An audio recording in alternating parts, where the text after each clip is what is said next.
दोस्तों, एक प्रश्न बहुत सारे लोगों का होता है कि पेपर में किसी क्वेश्चन का आंसर न आए तो क्या करें। बहुत सारे छात्र यह पूछते हैं कि किसी क्वेश्चन का आंसर न आए तो क्या करें। तो आज मैं आपको इस वीडियो में बताने वाला हूं कि अगर आपको किसी प्रश्न का उत्तर नहीं आता है तो आप उसे कैसे लिखते हैं जिससे आपको मार्क्स मिले। आप इस वीडियो को अगर लास्ट तक देखते हैं तो आप किसी भी प्रश्न को छोड़ेंगे नहीं।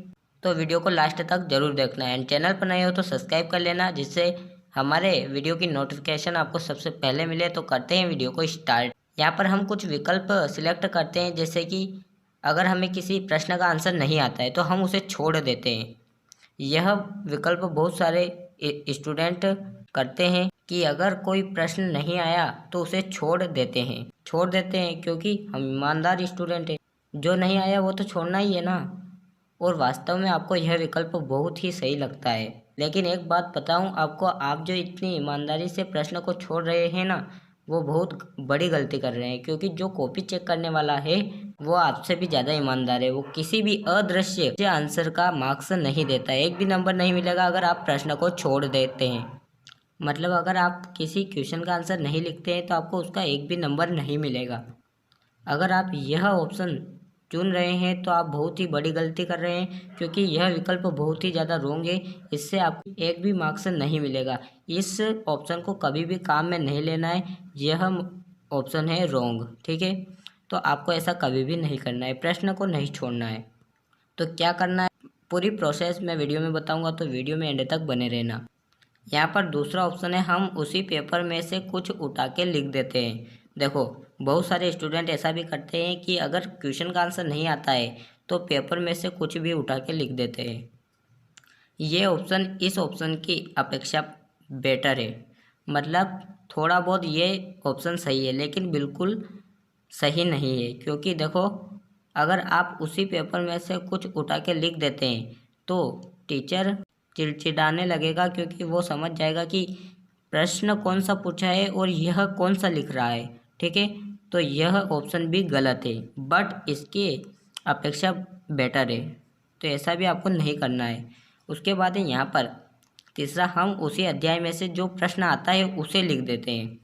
देखो, इसमें ज़्यादातर चांस बनते हैं कि टीचर आपको कुछ न कुछ नंबर ज़रूर देगा। मतलब ऐसा नहीं है कि अगर आप सभी प्रश्नों में ऐसा करते हैं तो वो आपको नंबर देगा, बिल्कुल भी नहीं देगा। लेकिन अगर आप किसी किसी प्रश्न में ऐसा करते हैं तो आपको वो ज़रूर 90% नंबर ज़रूर देगा, ठीक है।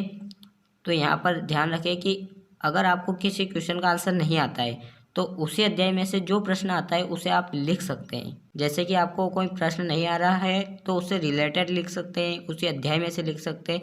तो आप ये भी कर सकते हैं। इसमें टीचर आपको नंबर दे सकता है, वो आप उसकी मर्जी है, ठीक है।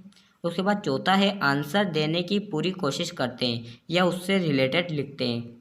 तो यहाँ पर भी था कि उससे रिलेटेड लिखते हैं, और यहाँ पर भी है कि आंसर देने की पूरी कोशिश करते हैं और उससे रिलेटेड लिखते हैं। अब यहाँ पे क्या है, देखो, जैसे कि आपको अगर किसी क्वेश्चन का आंसर नहीं आता है परीक्षा में तो आप आंसर देने की पूरी कोशिश करते हैं। मतलब कि जैसे कि आपने क्वेश्चन पढ़ा और आपको थोड़ा वो समझ में आया तो आप उससे रिलेटेड लिखते हैं या कुछ पढ़ा हुआ है वो लिखते हैं। मतलब आंसर देने की पूरी कोशिश करते हैं। तो टीचर समझ जाएगा कि इसने कोशिश की है तो वो आपको मार्क्स ज़रूर देगा। ऐसा नहीं है कि एक भी मार्क्स नहीं देगा, मार्क्स ज़रूर देगा। तो यह बेटर आंसर है। आप इसे भी सिलेक्ट कर सकते हैं और इसे भी सिलेक्ट कर सकते हैं। तो देखो, यहाँ पर ये इसकी अपेक्षा बेटर है, उसके बाद ये इन दोनों की अपेक्षा बेटर है और ये सबसे बेटर है। तो आप इसको भी सिलेक्ट कर सकते हैं। तो यहाँ पर किसी क्वेश्चन का आंसर ना आए तो क्या करें, इस क्वेश्चन का आंसर कोई भी टीचर नहीं दे सकता। लेकिन मैंने आपको कुछ विकल्प बताए हैं जिसमें से यह और यह रॉन्ग है। मतलब अगर आपको कोई क्वेश्चन का आंसर नहीं आता है तो आपको उसे नहीं छोड़ना है, बिल्कुल भी नहीं छोड़ना है, वरना आपको एक भी मार्क्स नहीं मिलेगा।